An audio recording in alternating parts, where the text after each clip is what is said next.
Eu quero saudar os amados irmãos aqui presentes no templo e a você que está em casa, com a graça e a paz do nosso Senhor e Salvador Jesus Cristo.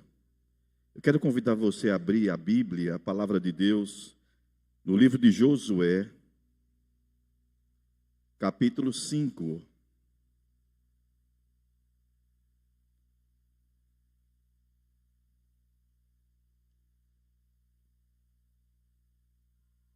Josué, capítulo 5. São 15 versículos e nós faremos a leitura desse texto. Amém? Vamos ler.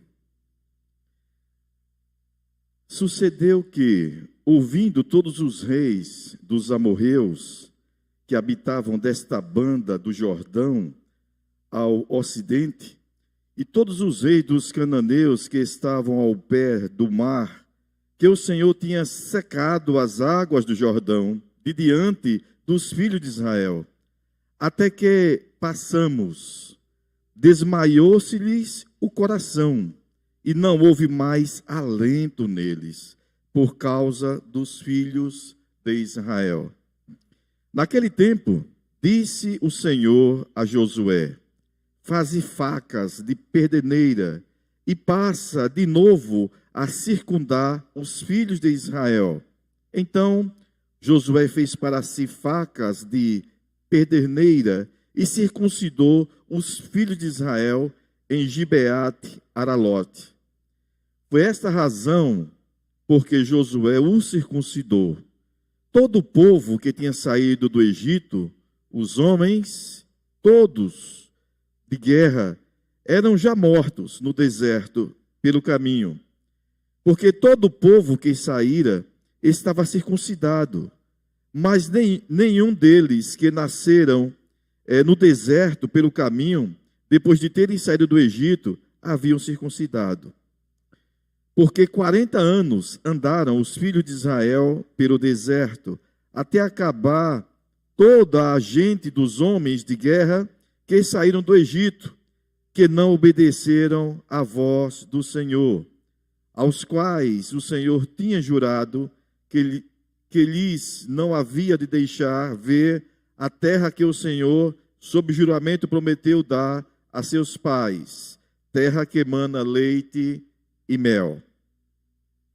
Porém, em seu lugar, pôs a seus filhos, a estes Josué circuncidou, porquanto estavam incircuncisos, porque os não circuncidaram no caminho.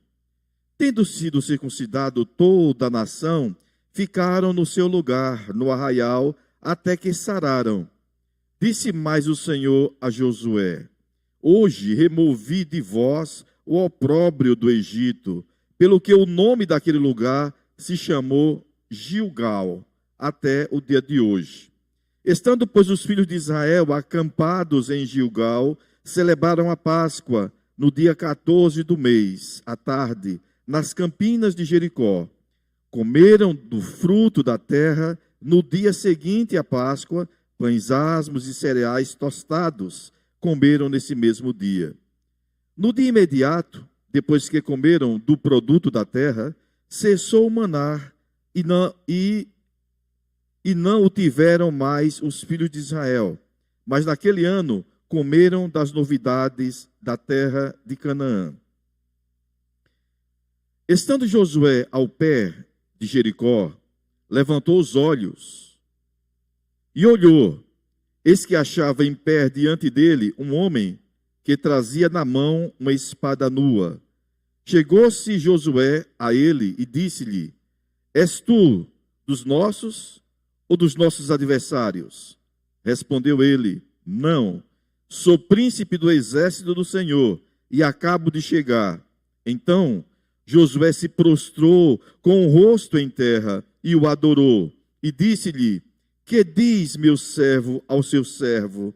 Respondeu o príncipe do exército do Senhor a Josué: descalça as sandálias dos pés, porque o lugar em que estás é santo. E fez Josué assim. Vamos orar? Senhor nosso Deus e amado Pai, estamos diante da Tua face, da Tua presença, muito agradecidos por esta preciosa palavra. Senhor, fala aos nossos corações. Enche-nos, ó Deus, com o teu precioso Espírito, Pai. Nos dá sabedoria, sede de ti, para que possamos estar sempre à tua mesa, nos alimentando dessa preciosa palavra, que fortalece o nosso espírito, vivifica a nossa alma e norteia a nossa caminhada. Neste momento, Pai, nós também colocamos diante do Senhor as famílias enlutadas do Senhor Cornélio. Deus, que o Senhor cuide dessa família, que o Senhor traga consolo e conforto ao coração da família do teu servo, da família da nossa amada irmã Maria, que eles sejam, ó Deus, consolados com a esperança de que um dia todos nós estaremos na tua presença e teremos esse reencontro maravilhoso e a morte simplesmente não existirá mais. Conforta o coração dos teus servos e fala conosco nesta noite. Nós te oramos, ó Deus, em nome de Jesus. Amém. Meus irmãos, vamos compartilhar. Essa palavra é linda, ela é muito preciosa. E nós vamos compartilhar um pouquinho com vocês. Vamos falar também do zelo, do cuidado que Deus tem com o seu povo. Não é um cuidado que a gente não consegue compreender, mas nós desfrutamos dos cuidados do Senhor a cada instante e a cada minuto. Até quando nós estamos dormindo, a Bíblia diz que o Senhor ministra aos nossos corações. Né? Esse texto que nós acabamos de ler, que é uma narrativa muito interessante, fala que da história um pouco do povo que saiu ali de Israel. Não é? Então, aproximadamente quase que 3 milhões de pessoas saíram ali do Egito com destino a Canaã. Esse percurso, segundo a história, seria um percurso de 40 dias, mas por causa da murmuração do povo, para cada dia, como disciplina, eles receberam 1 ano de caminhada. Então, durou-se 40 anos de caminhada pelo deserto. Todas as pessoas que saíram do Egito, elas foram circuncidadas, não é?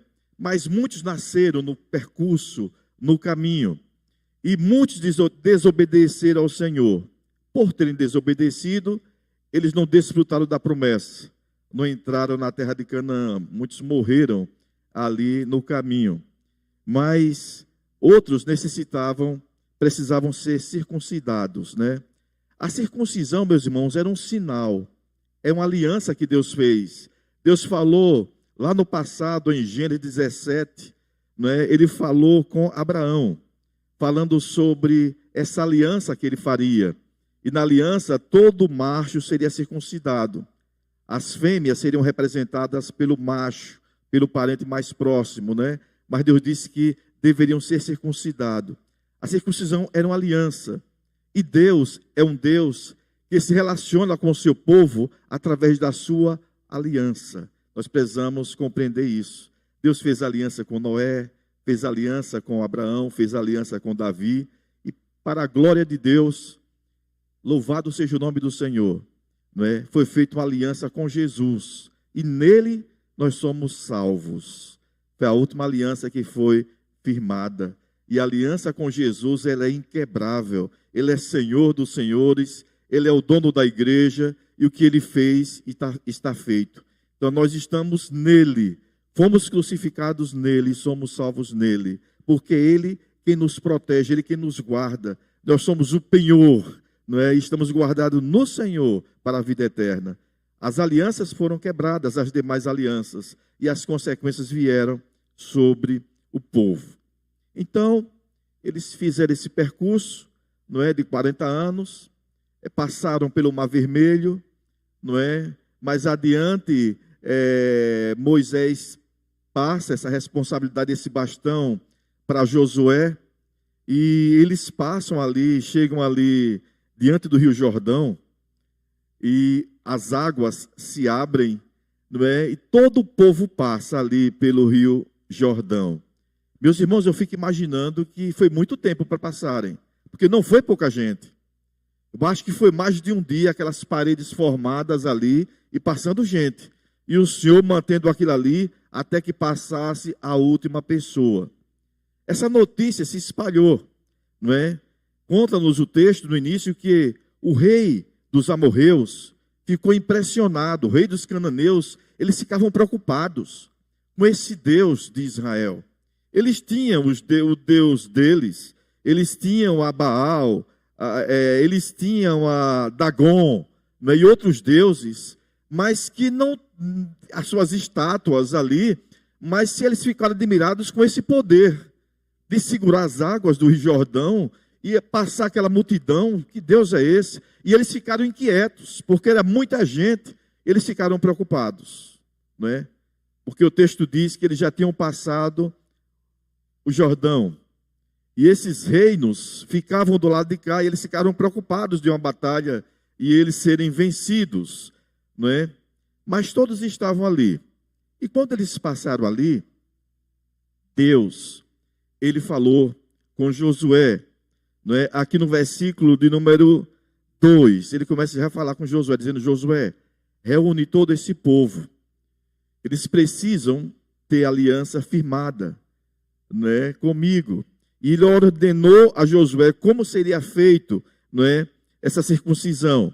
Então ele pediu que os homens que Josué fizesse facas de perdineiras, é um tipo de uma pedra, né, para circuncidar os filhos de Israel. Então, naquele local ali, onde o Senhor se chamou de Gilgal, não é, os filhos de Israel foram circuncidados, ou seja, eles fizeram aliança com o Senhor. Dentro dessa aliança que eles faziam com o Senhor, eles tinham também a consagração deles diante de Deus. Eles se consagravam. Eles buscavam uma vida de santificação. Sem santificação, a gente não pode agradar a Deus. E o versículo de Hebreus 12, 14 diz: segui a paz com todos e a santificação, sem a qual ninguém pode ver o Senhor. Então a santificação faz parte da aliança com Deus, né? Então, sem essa santificação, ninguém jamais pode ver o Senhor. Se você fazer uma retrospectiva e observar as alianças que foram feitas no passado, quando eles estavam em aliança, eles estavam em comunhão com Deus. Mas quando eles quebravam essa aliança, coisas horríveis aconteciam como disciplina no meio do povo de Israel. Porque o Senhor diz: sede santo, porque eu sou santo. Ele tem um compromisso com a igreja fiel. Ele é santo e ele requer de nós uma vida de santidade. Então, naquele momento, Josué consagrou o povo ao Senhor. Ele circuncidou.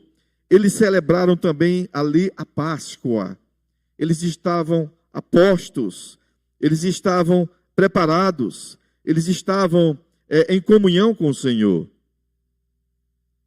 E, meus irmãos, é muito importante que a gente compreenda algumas coisas das Escrituras Sagradas. E como nós estamos num culto de oração, eu costumo dizer o seguinte, que uma oração bem-sucedida, ela é precedida da obediência.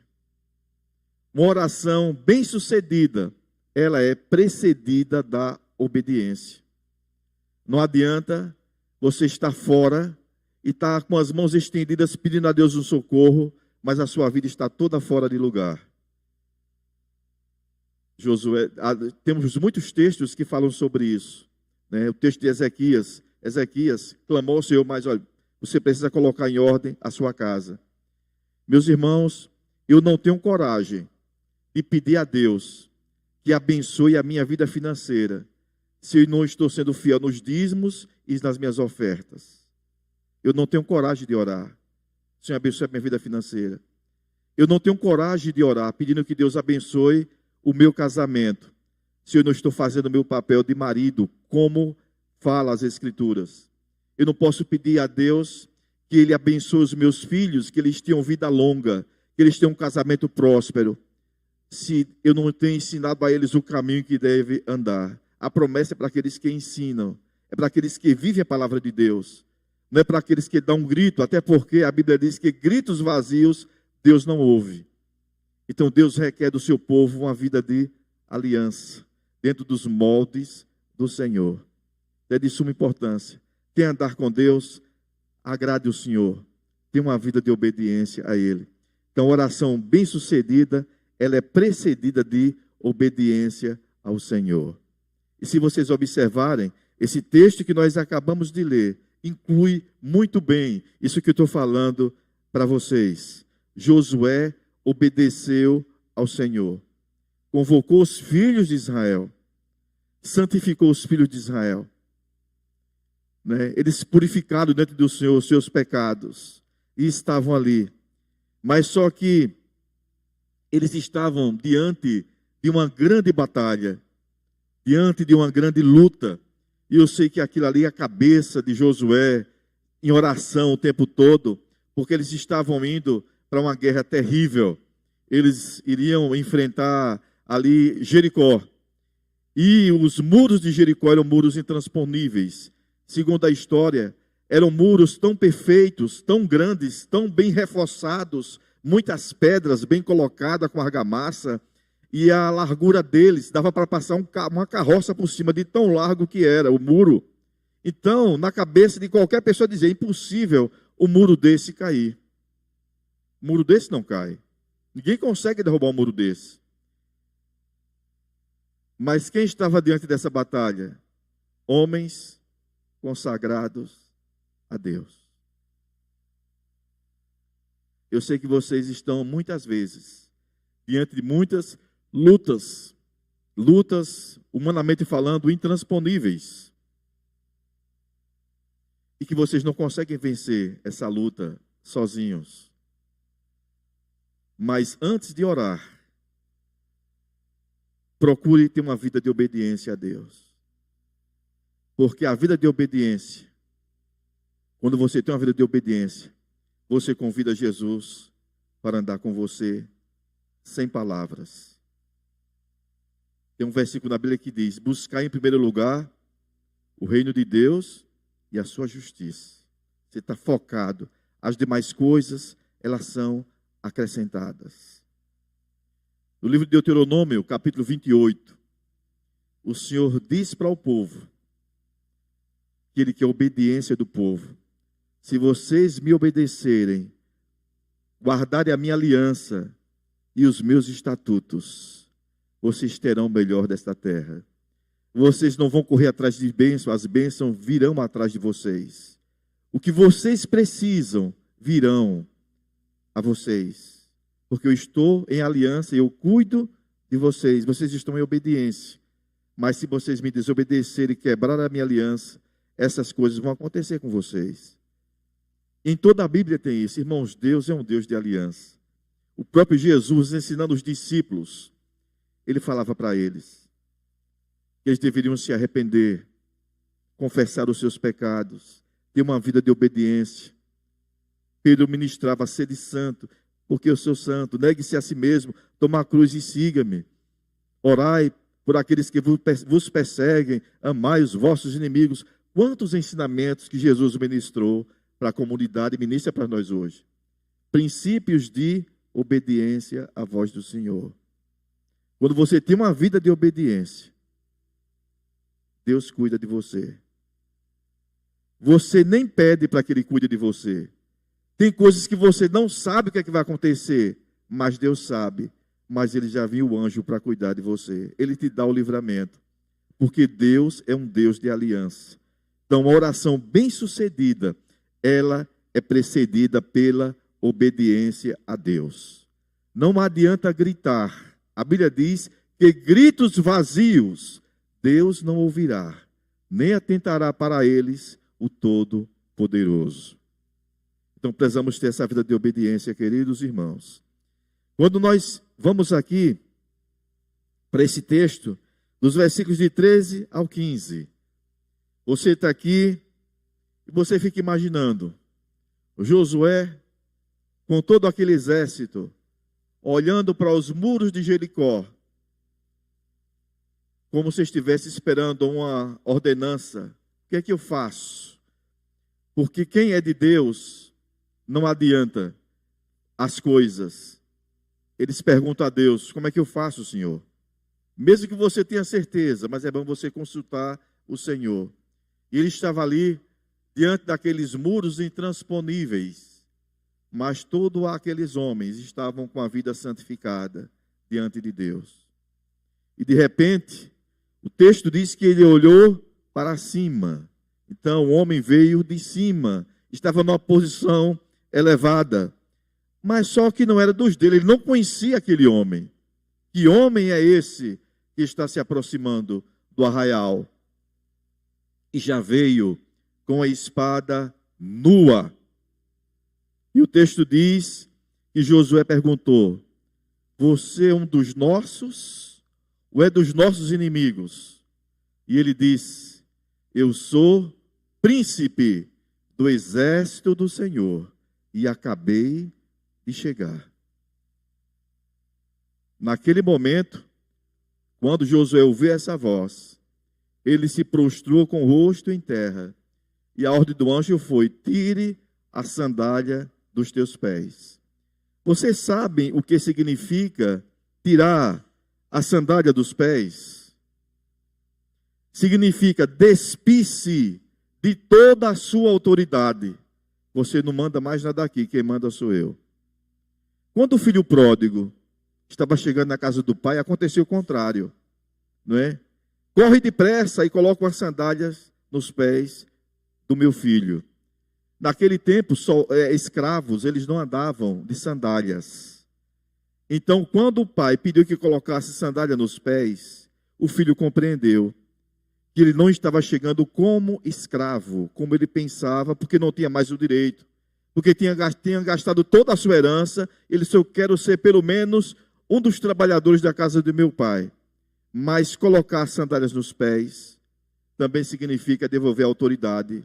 Você não está vindo como escravo. No caso de Josué, aqui, tira a sandália dos pés. No Novo Testamento, recebe a sandália. Agora tira a sandália. Ele está aqui se despindo de toda a sua autoridade e se jogando no chão para adorar.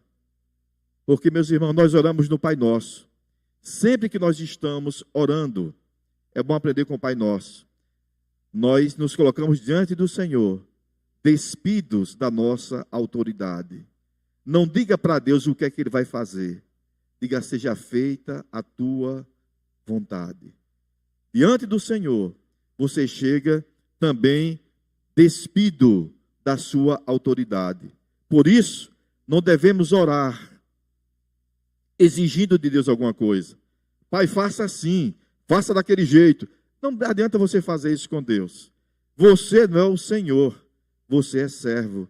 Tire as suas sandálias. Você está diante do Senhor dos senhores. Então você precisa dizer: eis-me aqui, Senhor, o teu servo. Então tirar a sandália significa isso. Foi o que Josué fez. Tirando as suas sandálias, dizendo: está todo o exército aí, mas toda a autoridade é tua. Era o príncipe do exército do Senhor. E ele já chegou com a espada nua. Ele chegou pronto para guerrear. Anjo é mensageiro. Anjo não faz nada sem que o seu dono mande alguma coisa. Então, com certeza, o Senhor disse: desce, porque os meus filhos estão diante de uma grande peleja. Vai com a espada nua. Meus irmãos, quando nós temos uma vida de obediência a Deus, e nós oramos o Senhor, Deus envia os seus anjos. E Ele diz: desce. São meus servos, são meus filhos que estão ali. Gritos vazios Deus não ouve, mas uma oração precedida de obediência move o coração de Deus. No livro de Salmos 51, versículo 17, se não me falha a memória, diz que um coração contrito o Senhor não despreza. Como você chega diante de Deus? O que move o coração de Deus não é o que você leva na sua cabeça, é o que você leva dentro do seu coração, é a sua vida. Então vejam que coisa interessante. Deus está convocando a igreja dele a ter uma vida de santificação, porque Ele quer passear no meio da igreja. Vocês lembram lá no livro de Apocalipse, quando ele se apresenta a João, e João vê as mãos do Senhor, e ele vê 7 candeeiros nas mãos e 7 estrelas, e João fica olhando para a mão, mas o Senhor que conhece o coração disse: João, esses 7 candeeiros é a minha presença. As 7 estrelas são os pastores de cada igreja. E avise para eles que se eles não tiverem uma vida de santificação, se eles não voltarem ao primeiro amor, eu vou apagar o candeeiro. Está dando para perceber que em toda a Bíblia, Deus convoca o seu povo para uma vida de santificação. Só. Em toda a Bíblia, nós queremos a bênção de Deus, mas somos descomprometidos com o Senhor. Então, se você quer qualquer coisa, consagre a sua vida a Deus. Não para uma barganha. Não é para barganha, não. Se Ele quiser fazer, Ele faz. Se Ele não quiser, Ele não faz. Não é? Salmo 37:5, agrada-te do Senhor e Ele satisfará o desejo do teu coração. Mas tudo que o Senhor fizer é bom, e é muito bom. Porque o não de Deus para cada um de nós é uma bênção, e o sim de Deus é da mesma forma. Quando Ele diz não, Ele está nos livrando de coisas que a nossa mente não consegue projetar. Eu já vi tanta gente dizendo, era uma bênção, eu já pedi tanto isso para Deus e minha vida agora está desse jeito. Porque você pediu, insistiu e muitas vezes é necessário você passar pelo vale para saber que você está pedindo errado. Então, toda oração, irmãos, é bom você dizer, Senhor, eu estou diante de Ti, mas seja feita a Tua vontade. Se não vier, não se apresse, descanse, porque Ele tem o melhor para você. No caso de Paulo, a bênção na vida dele era o espinho que ele tinha na carne, mas que trazia tanto sofrimento.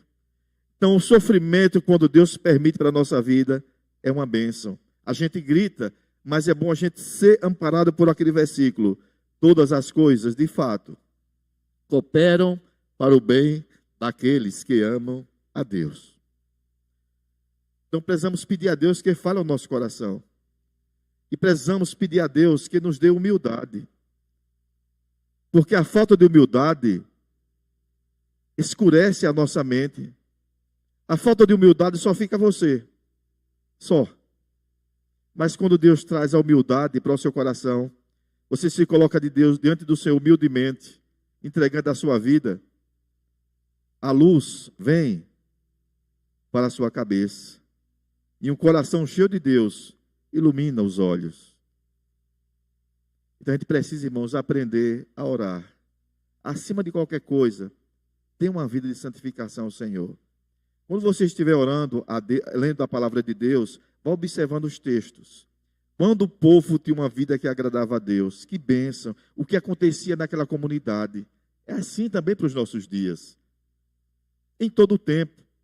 Nós somos, Deus é imutável, é um dos atributos dele. Aquilo que ele disse é para todo sempre. Nós mudamos constantemente, mas a imutabilidade é um dos atributos de Deus. E parece que a história vai se repetindo em todo o tempo. Então, queridos, procurem, acima de tudo, uma vida, uma comunhão com o Senhor, um estilo de vida diferente, no seu trabalho, na sua casa, no seu relacionamento principal com Deus, na sua comunhão com Ele. Clame a Deus para que o Senhor traga sensibilidade ao seu espírito, porque um dos grandes problemas que nós enfrentamos nessa época agora é apostasia e iniquidade. Sabe o que é iniquidade? Iniquidade é uma coisa que você perde a sensibilidade, se tornou tão comum que você nem percebe.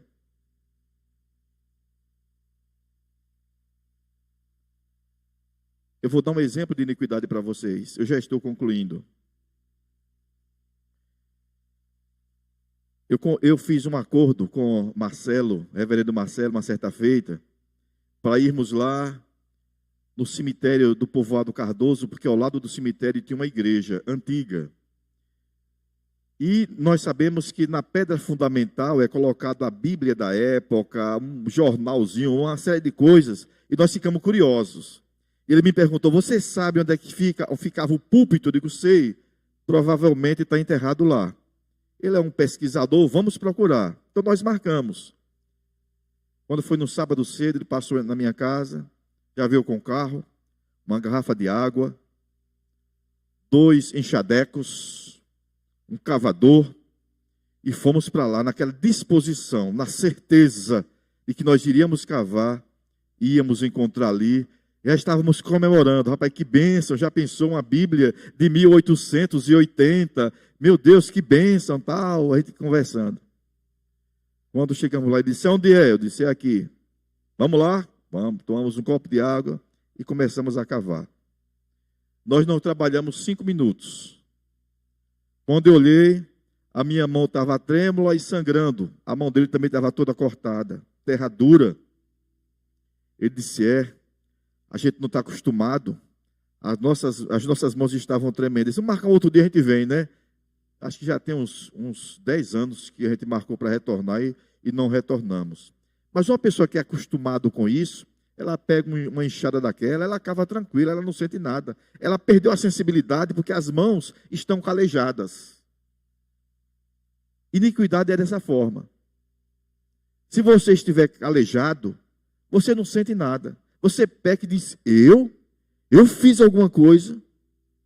Você não sente nada. Irmãos, um grande problema é você estar doente, passando mal, numa fase terminal e dizer, eu não estou sentindo nada.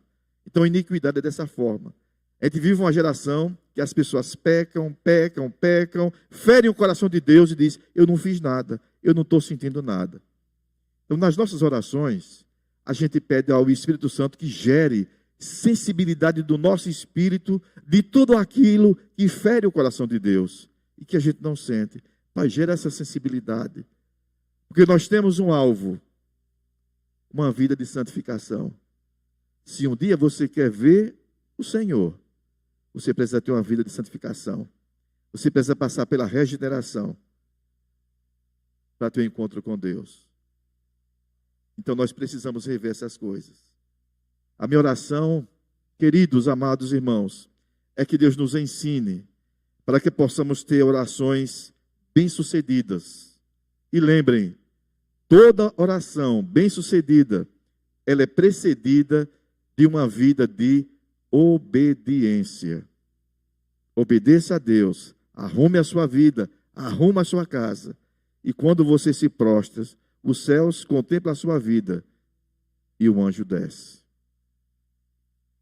Diante dos muros intransponíveis, como estava ali em Jericó, o anjo desce e Deus tem um compromisso com o seu povo. Na oração sacerdotal, Jesus entregou a noiva ao Espírito Santo e ele cuida. Então precisamos, acima de tudo, ter uma vida de santificação, sem a qual não veremos o Senhor.